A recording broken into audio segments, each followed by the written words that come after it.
Hi, how are you? Me?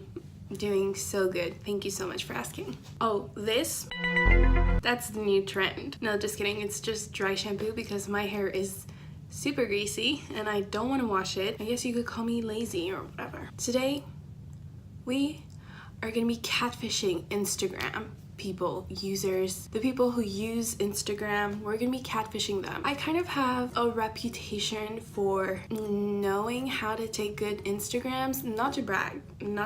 Let's just say some people, when they see my Instagram, they're like, oh my god, these are so good. And I know what they mean. When they say these are so good, what they really mean is, oh my god, you look so skinny in your pictures, nothing like yourself in real life. Listen, ladies, what's wrong with knowing your angles, knowing how to use lighting to your advantage, knowing how to finesse your way through the system? I think there's nothing wrong with it. I used to hate taking pictures of myself just because I didn't know how to. So if you don't know how to, I want to say, if there's hope for me, there's hope for everyone. And that's what I'm going to be teaching you today. On IG, I haven't taken an Instagram picture in a really long time, so to be honest, I kind of don't know, don't remember how it goes, but we're gonna figure it out as we go. I haven't done my makeup in a really long time. By my makeup, I mean like more intricate eyeshadow, having more fun with it, so we're gonna be doing that. And also, it's snowing outside, so if we can take some pictures outside, that would be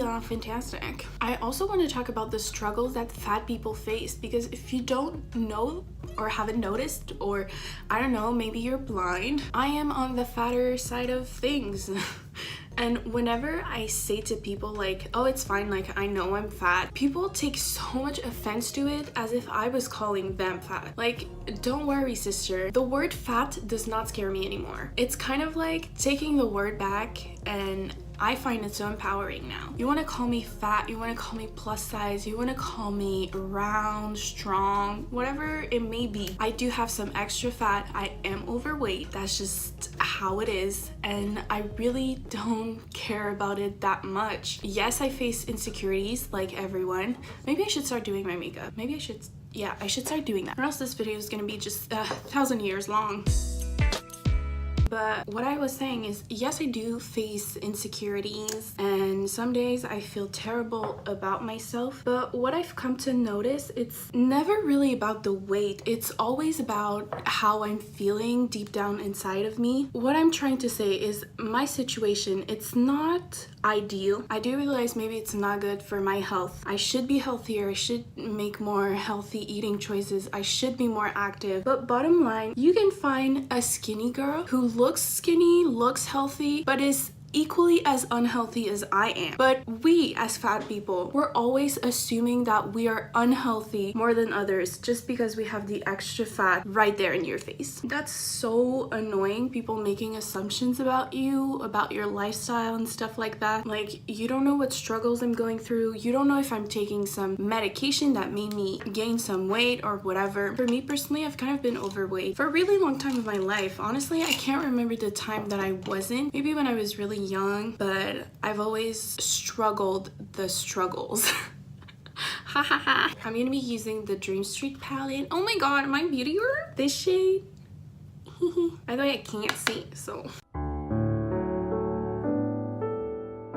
I feel like I've been facing the struggles of fat people my whole life, because from a really young age, I couldn't shop at the stores that all my friends were shopping at because the clothes wouldn't fit, or they would barely fit, and my mom would tell me that they didn't look right. And back then I was so mad at her because I was just like, she doesn't understand fashion, like she's just a hater. I still feel that way about my mom sometimes. But let's just say, when everybody was shopping in the kids section, I was already shopping in the women's section. When people were shopping their jeans at like the main street stores, I couldn't shop my jeans there. I had to go to like the plus size shops. Seriously, the shops right now, they've stepped it up, but back then, oh my god, the shops were disgusting. They were all for like old women. I don't know, just imagine like being 15 and walking into that store because you know it's the only store that can carry pants that will fit you. How does that make you feel? That can be like really hard on a teenager's self-esteem, and it definitely was for me. It wasn't fun, that feeling of like not being included, going into a store, liking the style, just wanting wanting to like genuinely fit in and you can't because your size is just not available. I think that's around that age that I started straightening my hair because I wanted to like be more like the other girls. Granted, like the whole like wearing your hair natural is a whole other topic. We can make a whole video about it. Right now, I feel like I'm pretty good with my natural hair. The only reason why I still straighten my hair is because I find it easier. I do it once a week and then it's over done with. Okay, I'm gonna take the shade. This looks good in real life and bad on camera, I'm gonna cry. Another thing I remember like really scarred me was getting into the buses. The space between like the two seats was so small. You had to like squeeze yourself into it, and I had such large hips that I had to like sort of pivot to go through the bus. I remember that I would always sit in the front because I didn't want to go through it all the way to the back. When you're fat or you're plus size, it's always a question of like, am I taking too much space, you know? Am I in this person's bubble? Like, you don't want to be, but at the same time you are the size that you are, so you can't do much about it. And sometimes people would understand, but sometimes they wouldn't cooperate. Nowadays, flash forward to 21-year-old me. Oh my god, tomorrow I'm turning 22. Whatever, let's just pretend it's not happening. I'm fine. But nowadays, I can confidently say that my weight doesn't bother me. If one day I want to start exercising, eating healthier, I know I want to do it because I love my body, not because I hate it. If you guys don't know, like one of my most favorite YouTubers of the whole time, it's one of the only YouTubers that I started watching way back in the days and I still watch to this day. It's Remy Cruz. I stan her. I love her. And she went through like a whole process of weight loss and she got a lot of hate for it. I think some people might have hated on the weight loss because they couldn't relate to her anymore. It's so sad to say, but it's really hard to find people who you can relate to in the plus size world. Like all of the big plus size models, I'm so happy that they're here, but then again, they're not of my age. They're not doing the stuff that I do. I want to have role models that are just like me, that are students, that are hustling this world, trying to make a place in this world. For now, it's really hard to see that. I'm taking this shade. I'm so scared. I just ruined everything. I might have done that. I feel so tongue-tied today, so I don't know why I chose to talk about such a heavy topic today when I really can't speak. But I think what I was trying to say is that for me, Remy Cruz was like my plus size icon. And then when she lost all the weight, I was so happy for her, but it was like my plus size icon was gone. And I still love Remy Cruz so much, and I've always loved her because I felt like she was such a good friend, a good daughter, a good person overall. She's just so kind, and she still is that to me, and that's why I still look up to her. Let's talk about more fat people struggles, because I feel like unless you've been fat, you really can't relate to what I'm talking about. And maybe it's good to like enlighten people about it, because you know, they'll just be able to like walk a mile in other people's shoes and be less insensitive. Fat people problem. Those hot summer days and like your legs rubbing against each other and like burning literally, that's probably the #1 reason why I always wear jeans. I never wear skirts, I never wear dresses, because I hate the rubbing against the thighs. It's so uncomfortable. I hate it. I was watching a video of Alana Davidson and she was saying that she gets the rubbing legs too. So maybe it's not just a fat person problem. And here I thought my whole life that was just a fat people person. What? A fat people person problem. An FPPP. Fat people person problem. That's so cool because that's not typically something people would talk about. For me, in my mind, it was like, what? She gets that too? Oh no. I think I just ruined this whole look. I think I'm gonna finish the eyes and then I'll come back.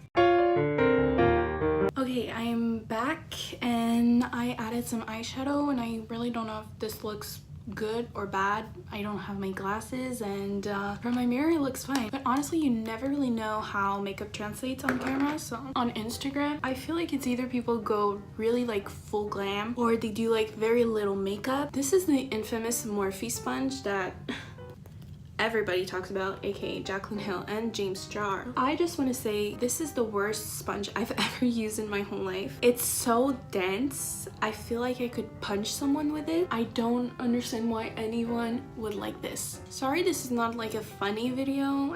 I don't feel like being funny today. I feel like being serious and spreading awareness and spreading message. So that's what I did.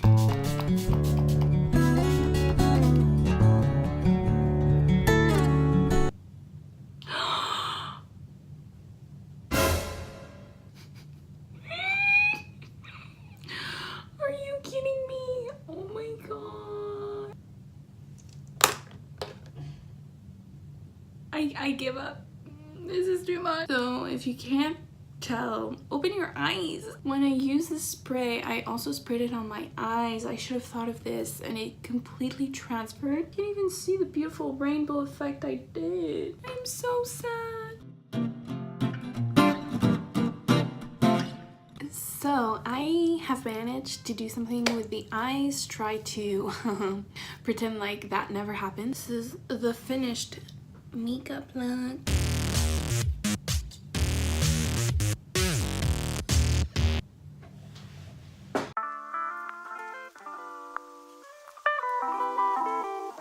When it comes to Instagram, know your go-to poses.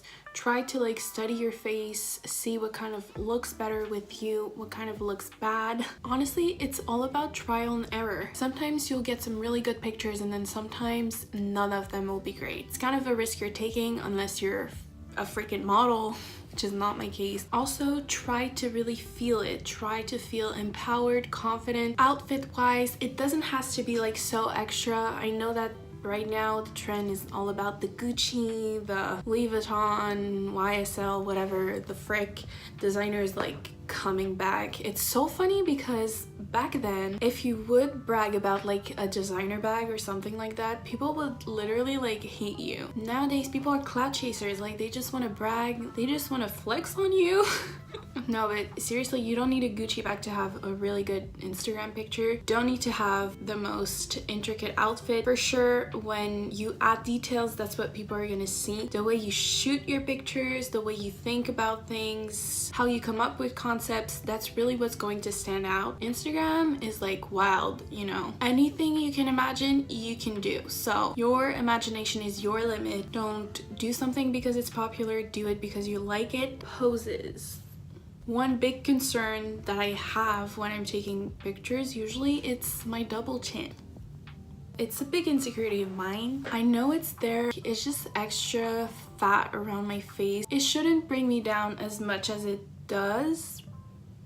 I'm working on it. Do what's comfortable for you. Some people it's shooting full body, some people it's shooting just their back, some people it's shooting their outfits, some people it's shooting just their face, their makeup, whatever is going on. You choose whatever you want, but the biggest thing, it's trial and error, and don't get discouraged if you don't get the shot in the first hour. Don't get discouraged if you do a whole photo shoot and you hate all the pictures. Try not to look at the pictures too much, especially the bad ones. Realistically, there's so many things that really influence how a picture comes out in the end. Lighting has to do with a lot, angles, poses, everything. Just remember, if it's not fun, then what's the point? I'm gonna change and I'm gonna come back. All right, this is my outfit. I'm just wearing a long sleeve black shirt, turtleneck. My hair's kind of greasy, so I have a beanie.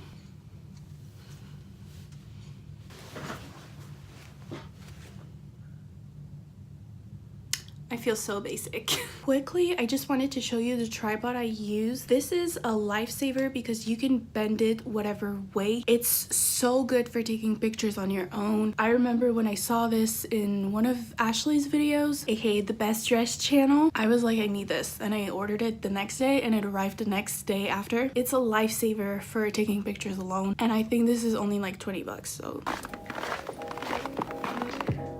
Oh my god. Oh my god, there's snow in my boots. It's not a glamorous process, honestly. Taking IG pictures, oh my god, no, not glamorous whatsoever. I think I'm gonna do it right here, like in front of the trees, like right here. Oh my god, there's so much snow. I'm not being a drama queen. Look at all the snow there's in my boot. This is why the tripod is so useful, because you can just put it in the most random places and it bends and it's perfect.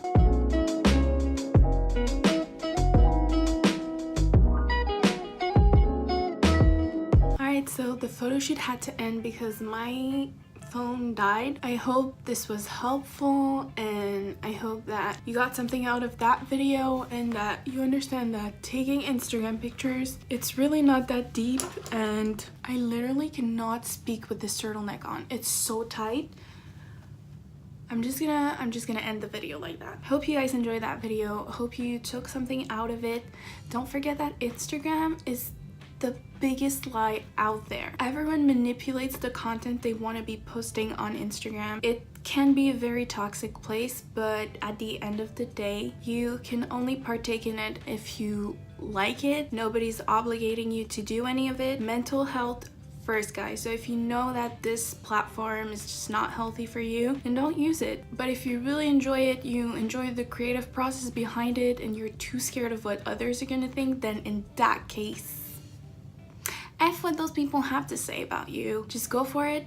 Do whatever makes you happy. When I say Instagram is the biggest lie, I swear to God, because right now I'm about to take off that makeup, take a shower, get ready for work, and then I'm leaving. I'm so preachy today. I don't know what's up. Thank you so much for watching. Hope you have a lovely day. Be yourself no matter what the world says. Stay true to who you are. On that note, see you another time. Bye.